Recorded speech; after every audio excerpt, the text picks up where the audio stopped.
तो कैसे कहें देश स्वतंत्र है, देश स्वाधीन है, देश आजाद है? अभी भी ये देश परतंत्र है। और एक बहुत खराब उदाहरण देना चाहता हूँ, आपको सुनकर आश्चर्य होगा। मैं एक शोध पर और लगा हुआ हूँ। हमारे भारत देश में वैश्यावृत्ति कब से शुरू हुई? दिल्ली है, मुंबई है, कोलकाता है, पटना है, जितने बड़े शहर हैं वहाँ बड़े बड़े वैश्यावृत्ति के अड्डे हैं।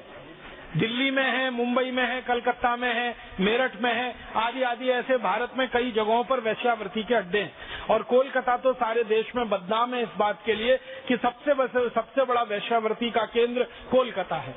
तो मैं इस पे बहुत दिन से काम कर रहा हूँ कि ये कब से शुरू हुए। तो पता चला कि वैश्यावृत्ति का सबसे पहला अड्डा भी लाइसेंस देकर अंग्रेजों ने शुरू कराया था इस देश, और वो कोलकाता में ही बना था। आप कभी कोलकाता जाए ना तो वहाँ एक एरिया है, क्षेत्र, उसका नाम है सोनागाछी।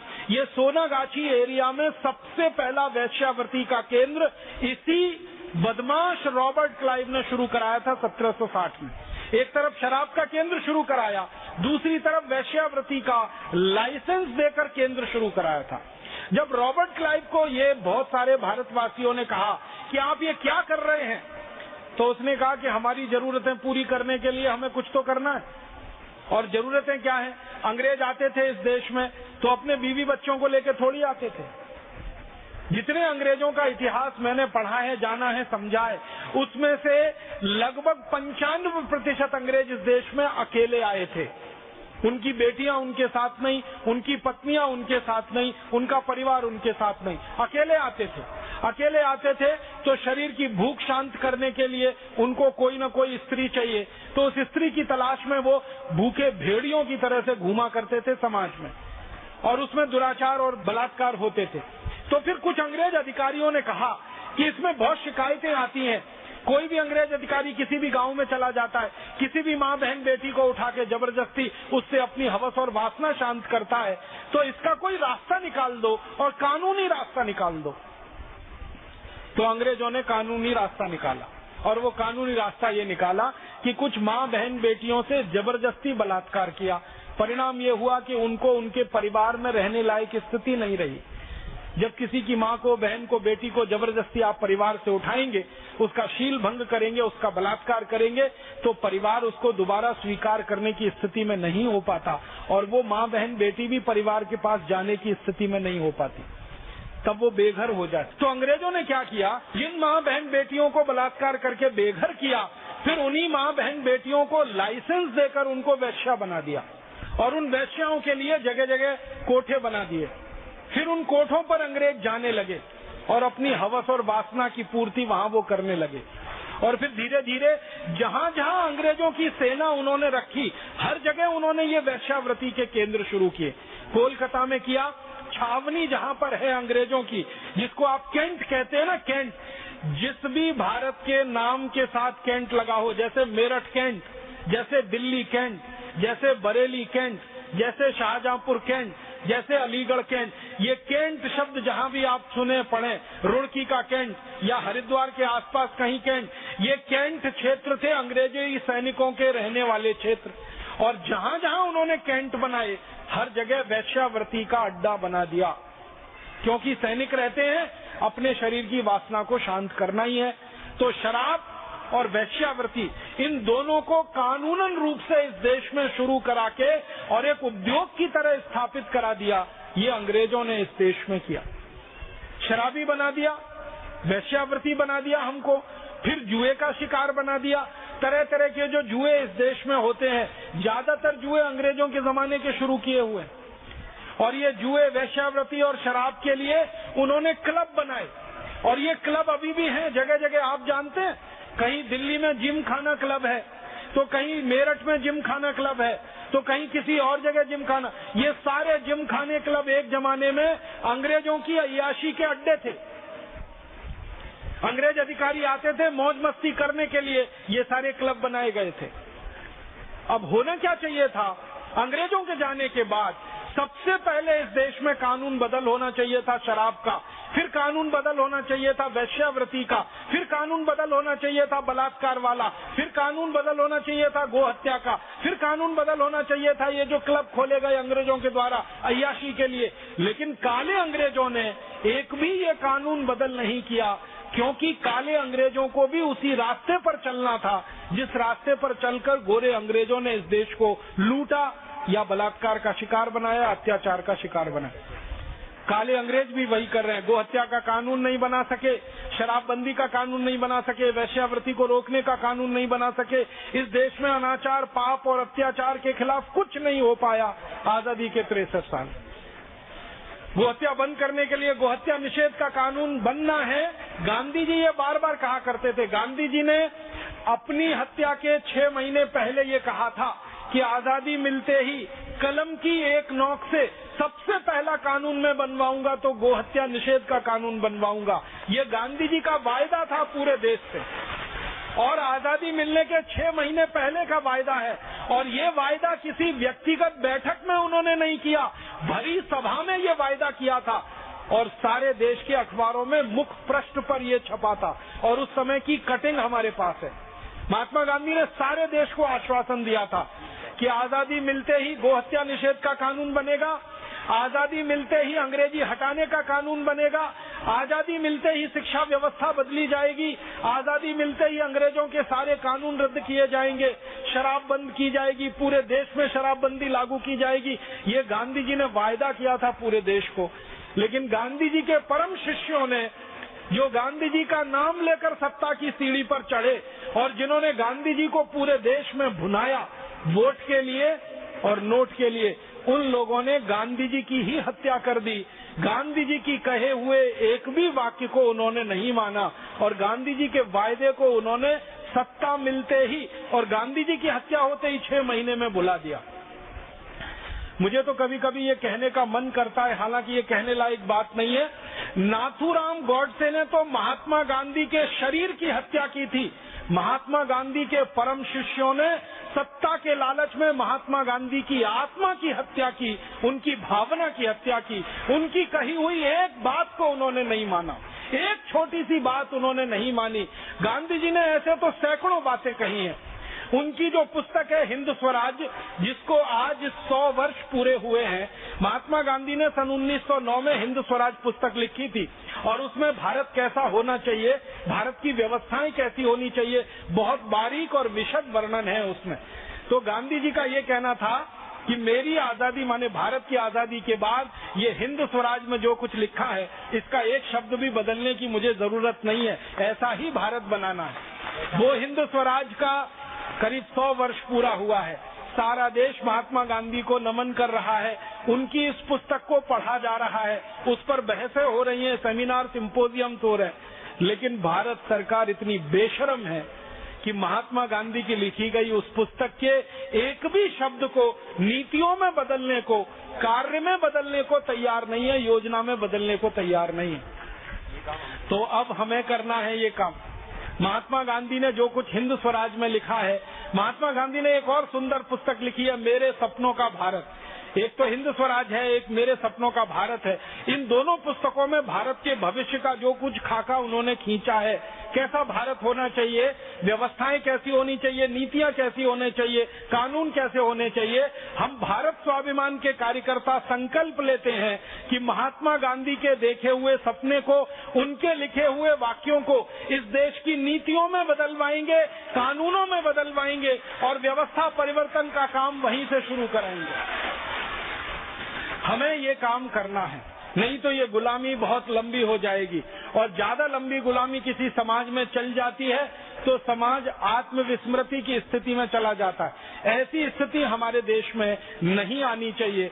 व्यवस्था के स्तर पर जो हमारी गुलामियां हैं, कानून की, शिक्षा की, इसी तरह से एक गुलामी है अर्थव्यवस्था की। मैं आपको अर्थव्यवस्था की गुलामी के बारे में 2-3 वाक्यों में कहना चाहता हूं। वो ये कि अंग्रेजों ने एक नियम बनाया इस देश की अर्थव्यवस्था के लिए और वो नियम ये था कि नागरिकों से टैक्स लिया जाए और उस टैक्स से कुछ हिस्सा लोगों के विकास पर खर्च किया जाए और बाकी हिस्सा लूट कर लंदन में ले जाया जाए। ऐसा उन्होंने एक नियम बनाया। तो टैक्स के माध्यम से अंग्रेज जो पैसा इकट्ठा करते थे उसमें से 90% लूट कर वो लंदन ले जाते थे, डायरेक्ट और इनडायरेक्ट, प्रत्यक्ष और परोक्ष रूप से। वो कैसे लंदन जाता था? अंग्रेजों का सबसे बड़ा अधिकारी होता था वायसराय, या उसको कई बार गवर्नर जनरल कहते थे। उसके नीचे गवर्नर होते थे और उसके नीचे और सैकड़ों हजारों अधिकारी होते थे। तो बजट का सबसे बड़ा हिस्सा इन अधिकारियों को तनख्वाह देने में खर्च किया जाता था। गवर्नर जनरल की तनख्वाह सबसे ज्यादा हुआ करती थी उस जमाने में। फिर उसके नीचे गवर्नर, उनकी तनख्वाह होती थी। फिर गवर्नर की काउंसिल के मेंबर की तनख्वाहें होती थी, फिर अधिकारियों की।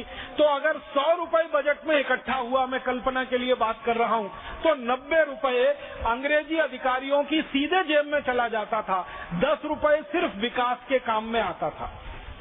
अंग्रेजों ने इसको एक सुंदर नाम दिया था कि ये 10 रुपए का जो खर्चा है लोगों के ऊपर होने वाला, इसको वो कहते थे प्लैन्ड एक्सपेंडिचर। इसको कहते थे बहुत अच्छी योजना बनाकर किया गया खर्च। और जो 90% पैसा सीधे अंग्रेजों की जेब में जाता था, उसको कहते थे नॉन प्लैन्ड एक्सपेंडिचर, गैर योजनागत खर्च।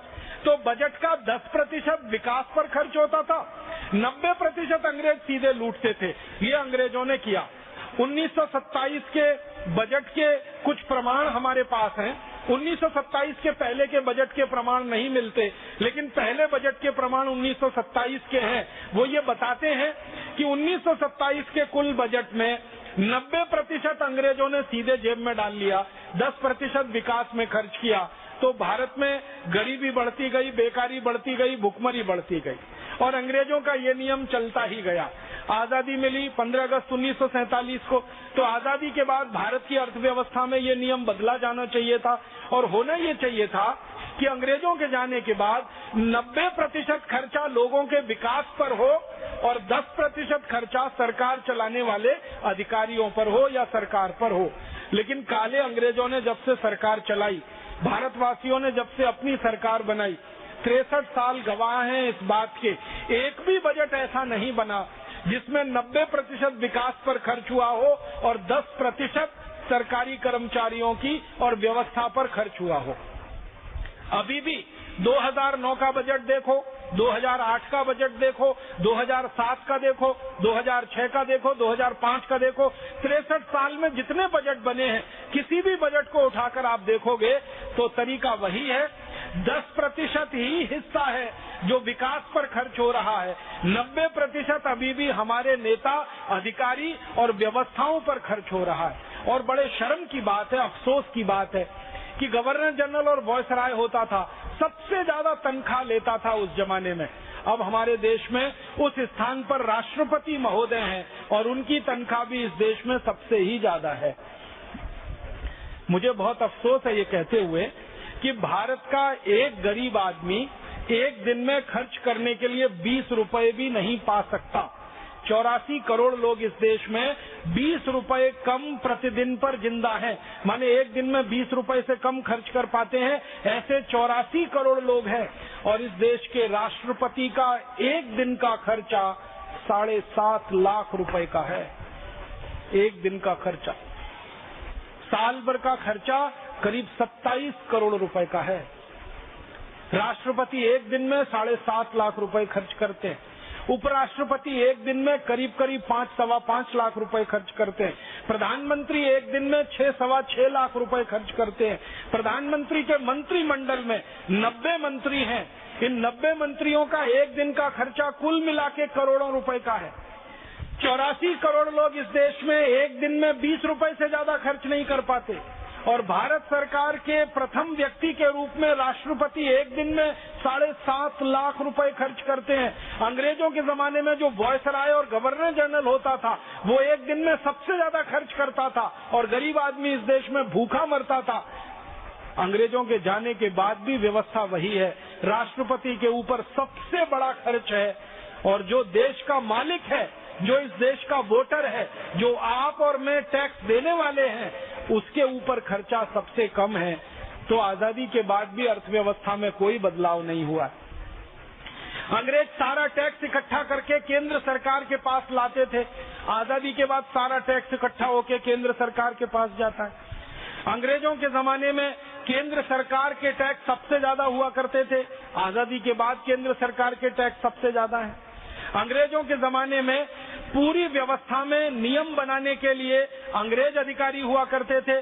अब आज की व्यवस्था में नियम बनाने के लिए काले अंग्रेज हैं। कहीं कोई बदलाव नहीं है अर्थव्यवस्था में।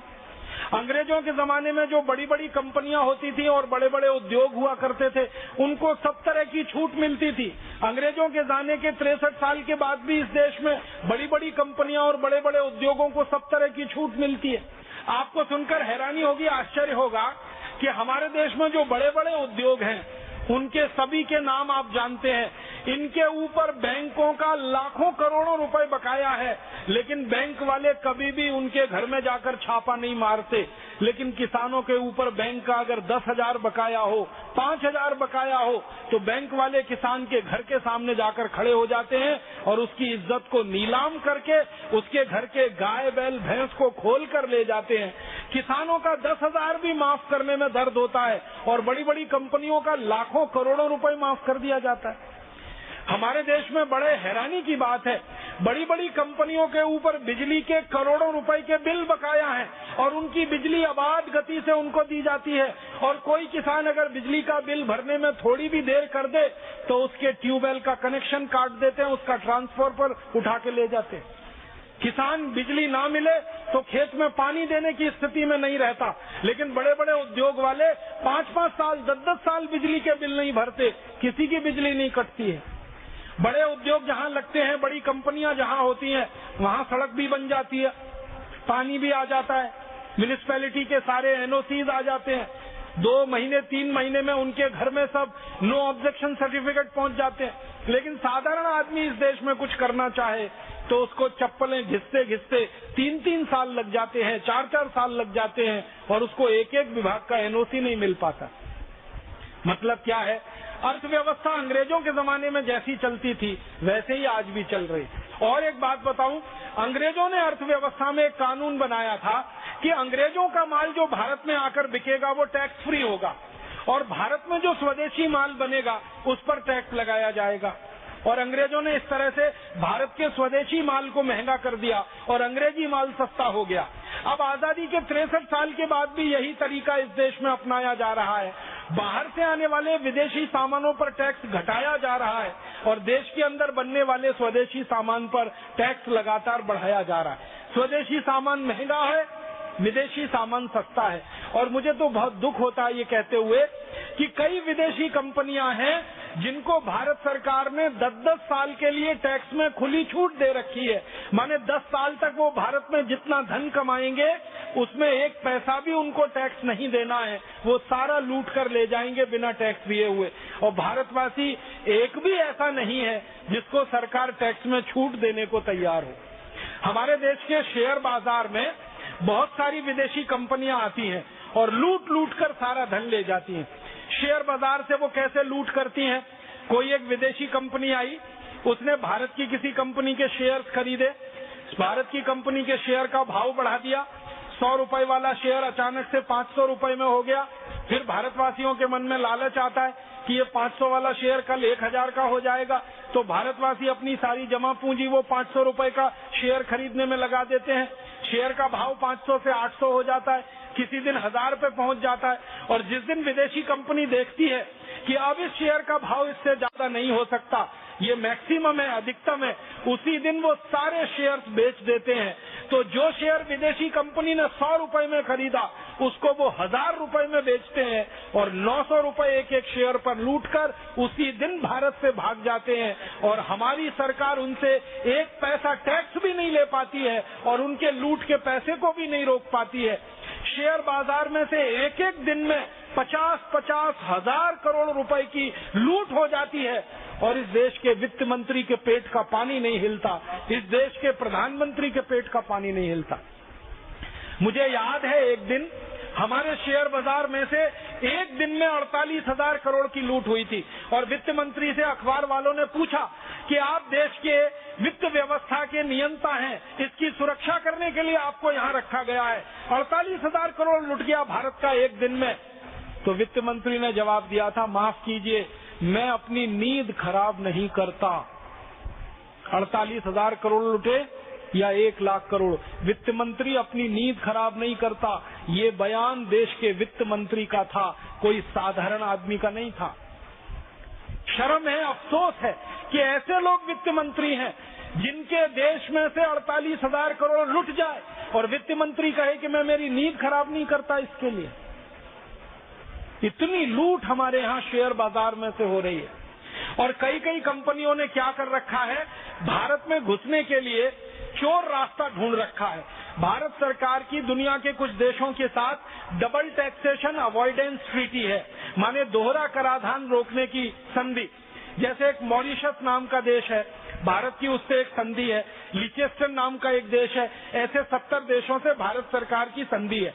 उन देशों की कोई कंपनी भारत में आएगी तो भारत सरकार टैक्स नहीं लेगी। भारत की कंपनी उनके देश में जाएगी तो उनकी सरकार हमसे टैक्स नहीं लेगी। इस तरह की ये संधि की हुई है। लेकिन होता क्या है, अमेरिका और यूरोप की कंपनियां मॉरिशस के रास्ते भारत में घुस जाती। वो मॉरिशस में अपना एक रजिस्टर ऑफिस बनाती।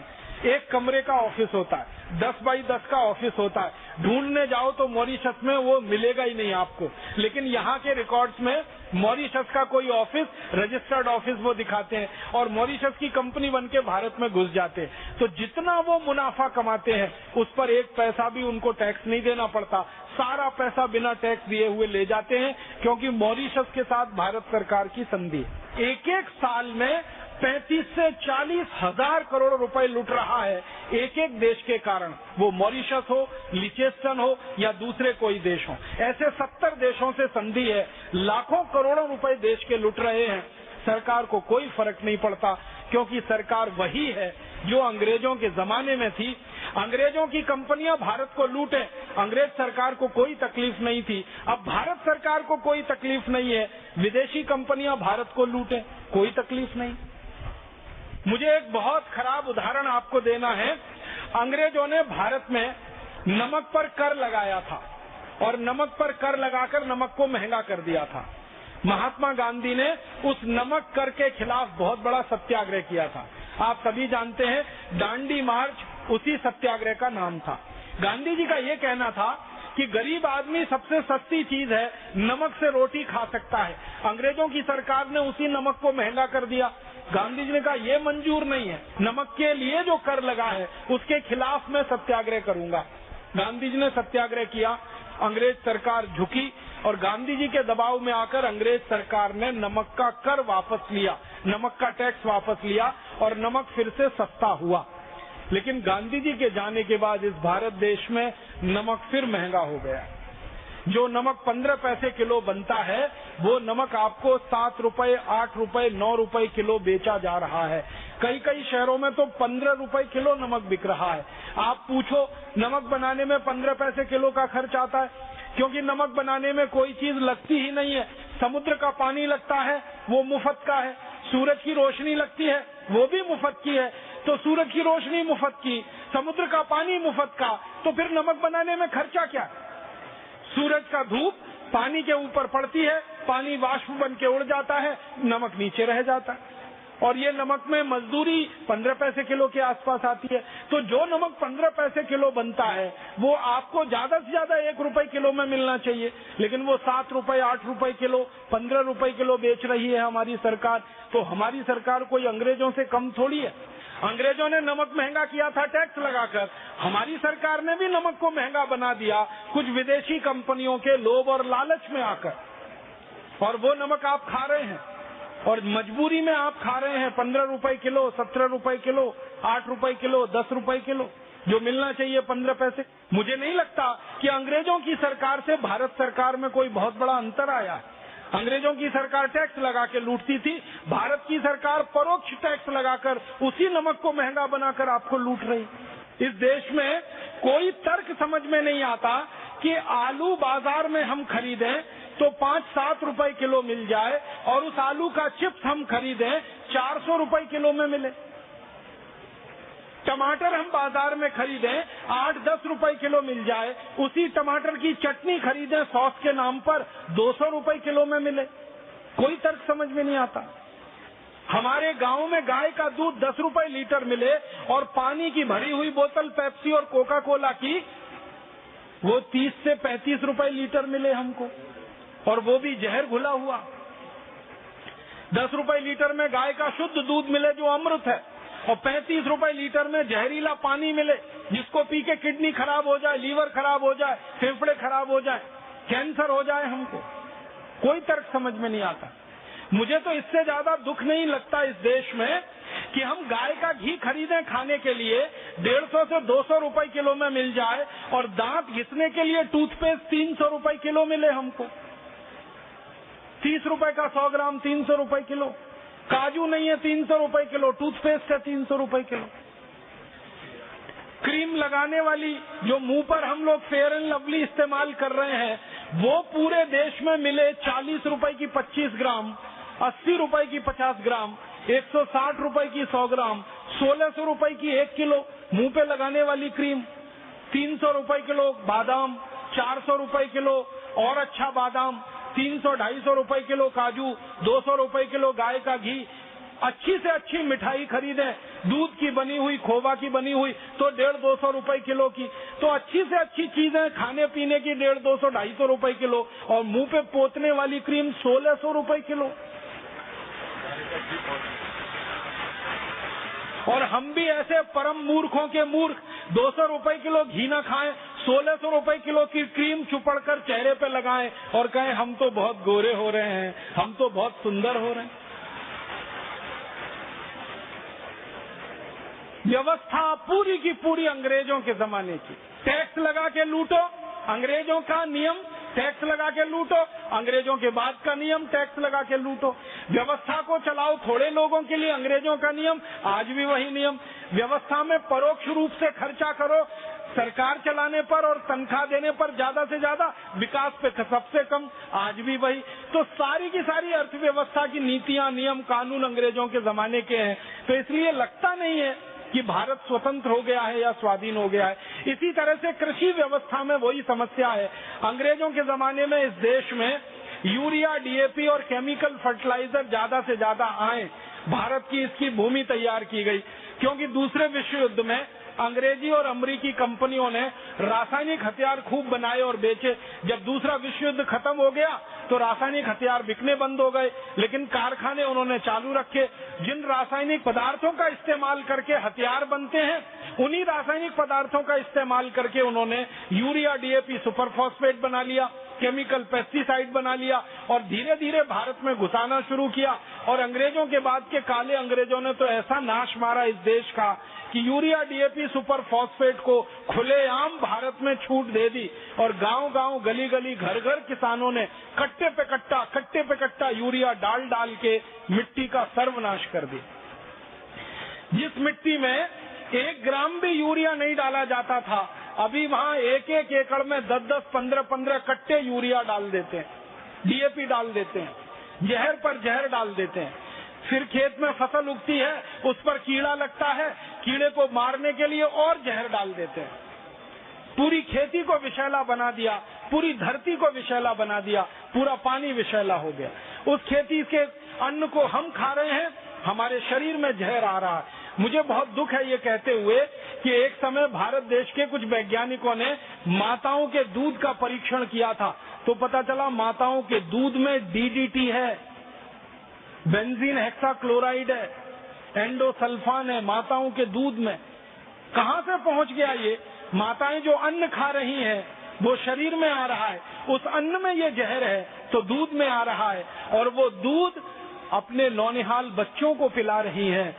बच्चों के शरीर में बचपन से आप दूध दे रहे हैं, उसमें endosulfan, DDT, malathion, benzene hexachloride, chlorpyrifos, dichromate, monocrotophos, इतने जहर। फिर वो बच्चा बड़ा होगा, उसके खून में भी जहर, उसके मन में भी जहर, उसके विचारों में भी जहर, उसके काम में भी जहर, और फिर पूरे समाज में जहर और पूरे राष्ट्र में जहर। जहर ही फैलेगा, उसमें से अमृत नहीं निकलेगा। और ये जहर की शुरुआत हो रही है जहरीला खाना खाके। जो गेहूं, चावल, चना, दाल, मटर हम खा रहे हैं, खेतों में इतना जहर डलवा रही है हमारी सरकार, इतना ज्यादा कीटनाशक डलवा रही है हमारी सरकार। पूरा देश का अन्न विषैला हो गया है, पानी विषैला हो गया है, हवा विषैली हो गई है, सब कुछ विषैला कर दिया इन सरकारों ने। अंग्रेजों ने तो विष घोला था हमारे जीवन के एक अंग में, इन काले अंग्रेजों ने तो पूरे जीवन में ही विष घोल दिया है।